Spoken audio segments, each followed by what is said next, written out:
This is a CNA podcast. Let's talk about food.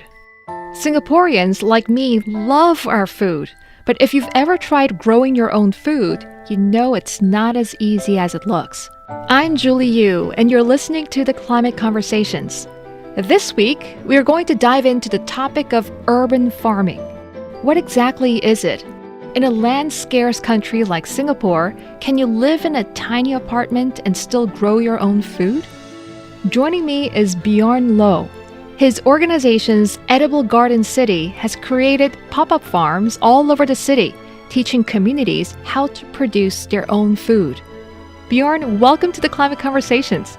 Thank you for having me, Julie. Yeah, so take us back to 2012. That's when you set up Edible Garden City, and you were initially tempted to buy a farm in Wales, but you decided to come back to Singapore to bring the sustainable movement with you.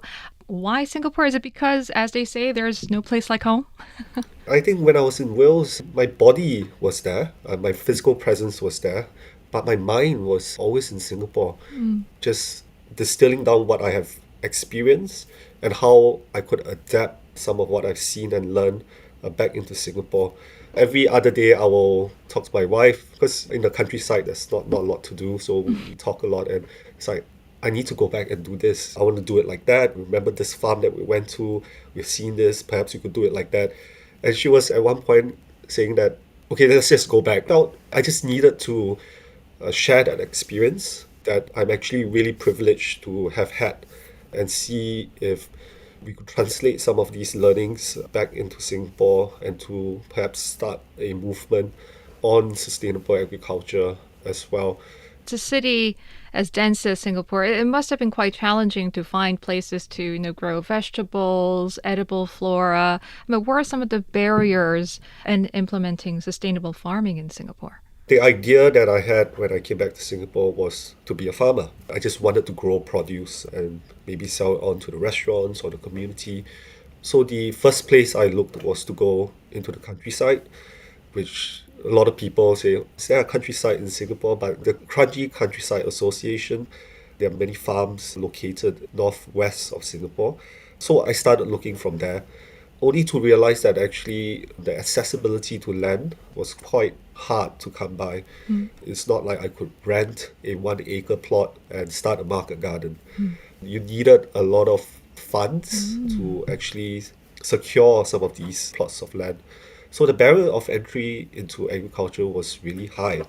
And I was quite disappointed. I was kind of ready to move on, maybe look for another country in Southeast Asia. That's when I started to do a lot of walks in the city, in the East Coast Park, going to the parks, trying to acquaint myself with the flora and fauna and the weather patterns in Singapore, is when I started to see a lot of empty grass plots in the city, on the byways. And it's like, okay, this space is big enough. I wonder who actually owns it. If I could start a market garden here, I would be close to the customers, I would be close to the community, could start basically an urban farm. So I didn't start from urban farming. It was always agriculture or starting a market garden. One thing led to another. I started talking to some of the chefs in Singapore. During that time, there was quite a big global trend of farm-to-table movement, local food movement that was driven in the culinary industry. And some of the chefs were here that were actually trying to grow their own herbs and vegetables. And we decided to just come together to do it. And our first garden that we installed was at Artichokes. And we did a campaign called Tattoos and Tomato, which was really fun. We started to grow herbs and microgreens and tomatoes. So the last 10 years, we just continued building gardens. So from farming, we became a garden builder, which was never the intention as well. Now, did you know our food systems alone are responsible for about a third of all greenhouse gas emissions? Up next, you'll hear some tips from Bjorn on how you can grow your own food at home.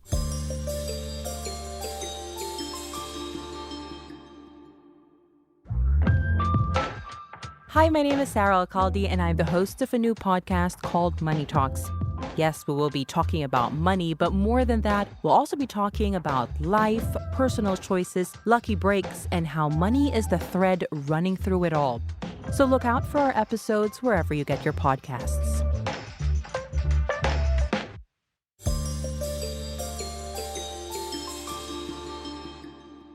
More Singaporeans are now connecting with the concept of growing their own food, or, as you mentioned, food security at a personal level now, especially after the pandemic and certain global economic outlook and so on.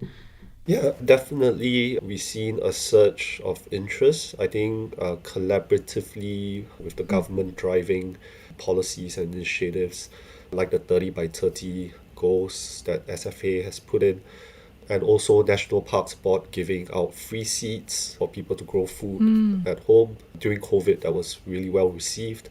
Sort of layered on as a urban food ecosystem, we're able to excite and encourage people to really embark on this journey of trying to grow their own food at home, which is not a very straightforward task because we all have very challenged, unique spaces, I'll say, right. in the city. Trying to get through will require a bit of experience to understand the microclimate, understand your space and what kind of crops and vegetables that you can grow. But the intention of really imparting this skill to the community and to the public is really to build this last layer of food resiliency. In history, we have seen that when there is a need for people to participate in the agriculture process, we need the knowledge. So people can go out and actually start doing it for themselves. I think Cuba, during the oil embargo period in the 60s, we've seen food is not being imported anymore. People going out and turning car parks into community farms, and they were able to sustain themselves based on urban agriculture within Cuba. So that resiliency level is really our last line of defense in our food system, and it's great to see that we are really driving that forward. Absolutely. So let's talk about gardening. For some of us, starting a garden can seem a little intimidating. Tell me why it's worth getting started. What are some of the benefits of growing our own food? There are multiple benefits. From a baseline, is really about having fresh produce. We know that when produce are being shipped in cold chain logistics, they probably are harvested 3 to 4 days prior. And of course, nutrients, the nutritional density of these vegetables will slowly degrade after they have been harvested. These have been tested scientifically and proven. So eating something fresh, of course, will be a lot more nutrient dense. You get to enjoy that when you grow your own food. And of course, we have been able to prove scientifically that there is a benefit to your mental health and can reduce stress markers within your body. This whole notion of horticulture therapy is something that we have been driving for the last 4 years to encourage more people to really engage with nature, to understand the process of food growing. Therefore, you see a lot of people actually taking on this as a hobby during the lockdowns beyond food growing. Unfortunately, I've heard a lot of people have given up because we have opened up.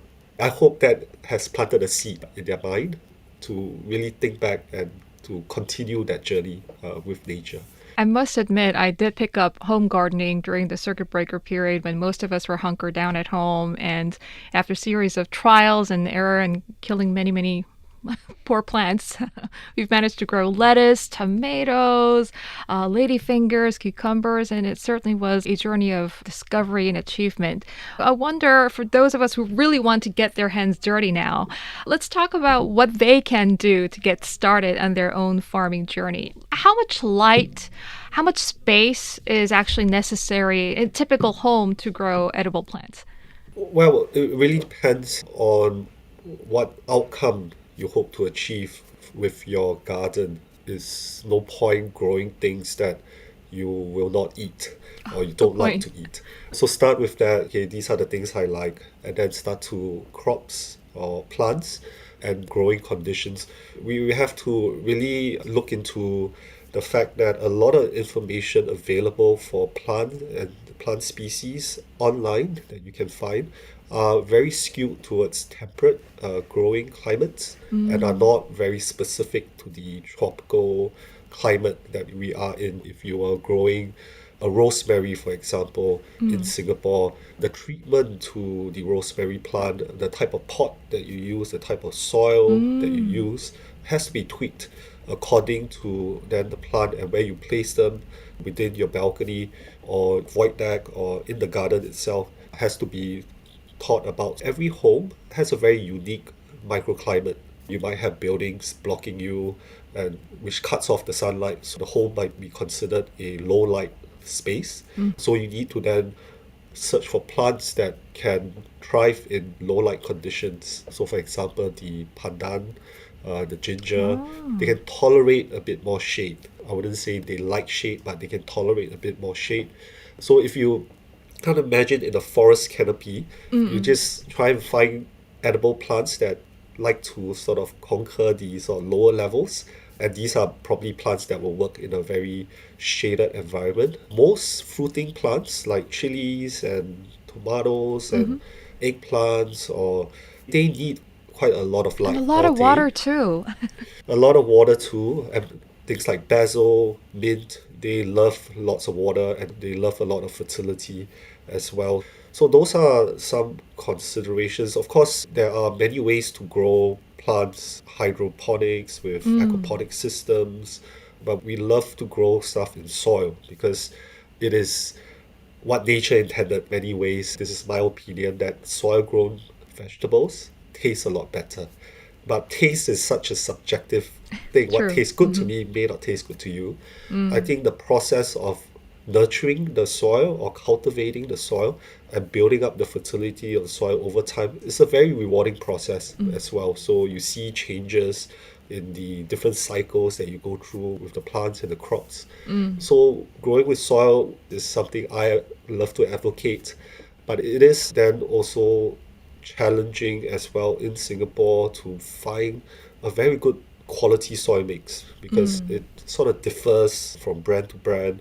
A lot of the soil that we might get could be a little bit tainted with pathogens and things like that. So it's quite a tricky process until the industry around food growing as a hobby develops further.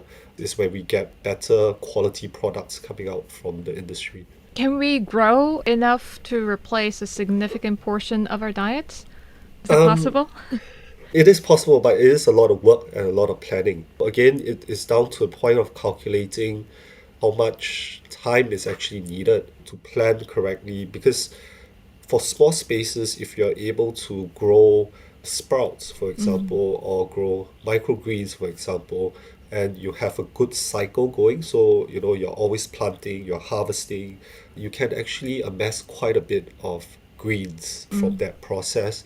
And it has been studied and scientifically also proven that microgreens, which is 2 to 3 true leaf stage, the nutritional density of those microgreens is the same, almost the same as the fully grown vegetable. But it's just that there's not a lot of fiber in it, so it doesn't fill you up.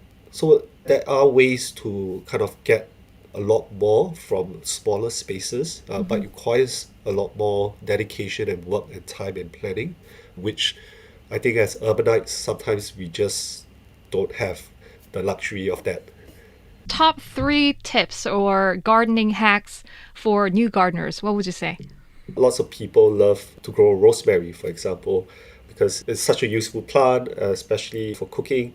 But we have to think of where the rosemary originated from. Where's it from? Originated from the Mediterranean climate, which is dry, there's very little water.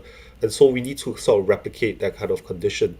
If you can find a pot that is made of clay, that is unglazed, that allows moisture to dissipate from the side, and a very free draining soil mix. If you have a soil mix, put 50% of a draining material like sand or pebbles, plant the rosemary into that. It will like you a lot more than sitting in a plastic pot that is always wet and it dies because of wet feet. The second one is try to plant native vegetable plants because they do a lot better in our climate. Vegetables like sayur manis, which is a sweet vegetable, translated from Malay, is a perennial and it grows all year round, produces lots of leaves, and when you cook the leaves, they are exactly like spinach, but they grow with very little challenge and pests, and you don't have to keep replanting it, and they are very pretty plants to look at as well. Okay.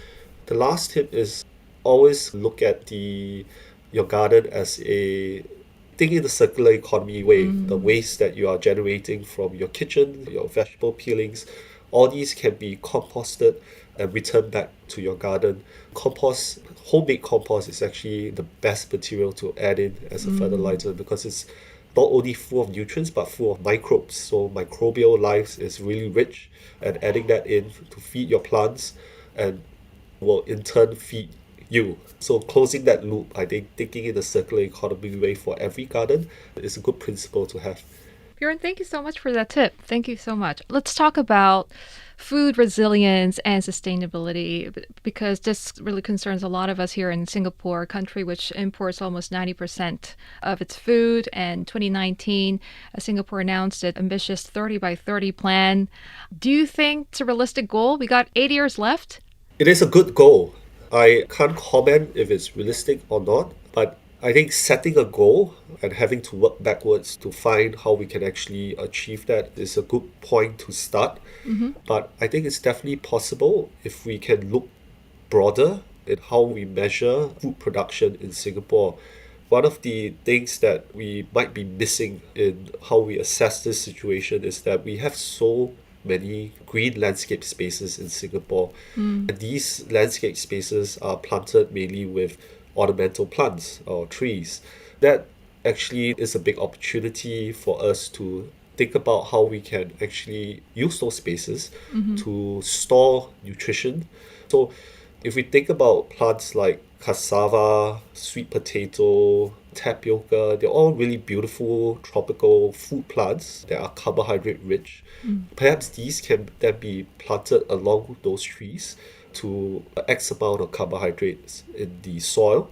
I think we will accelerate our path towards the 30 by 30 because we're just thinking out of the box and not really silo ourselves in just solely on high-tech production or using technology to solve the problem. So this idea of the Landscape Nutrition Index is something that we try to advocate within policymakers and also property developers. I think we're doing really well with all the limitations that we have.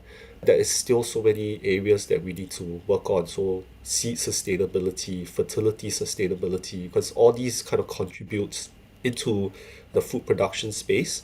We are still reliant on imports for seeds and fertility. Those can be cut when there is a supply chain disruption. Like we've seen during the pandemic, it was hard for us to get hold of seeds from the US or from other sources because they are just keeping it for themselves. So we need to think more holistically of how we can really create these circular industries and economy within Singapore itself. And Bjorn, you've said that you wanted to be remembered as that urban farmer. What does that mean, and what sort of legacy would you like to leave behind?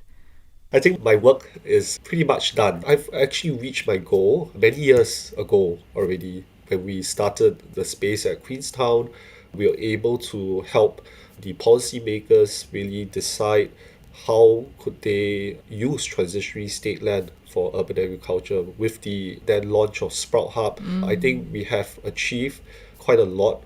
So anything that comes now is a bonus, and I'm just hoping to translate a lot of what we have learned, what we have experienced, the failures we have made with other social entrepreneurs in the region and globally. I think Singapore is very well set up now with a good ecosystem, looking broader at this point of time. Well, Bjorn, thank you so much for joining us here today and sharing your story. We wish you all the best on your green journey. Thanks, Julie. Bye. Listening to Bjorn's account of his personal journey and his dream of contributing to a sustainable urban farming scene here in Singapore, it's clear that we as individuals can make a difference if we put our minds to it. I'm certainly inspired to continue doing my part. Maybe I'll put some of the tips he shared with us today to good use in my small balcony garden. I hope our listeners will too. Special thanks to my guest, and thanks to all of you for tuning in. We hope you enjoyed this episode. Do remember to subscribe and like this podcast so you know when a new episode drops. You can find CNA's climate and sustainability coverage online at cna.asia. The team behind this podcast is Jacqueline Chan, Joanne Chan, Daniel Lee, and Crispina Robert. And I'm Julie Yu, signing off.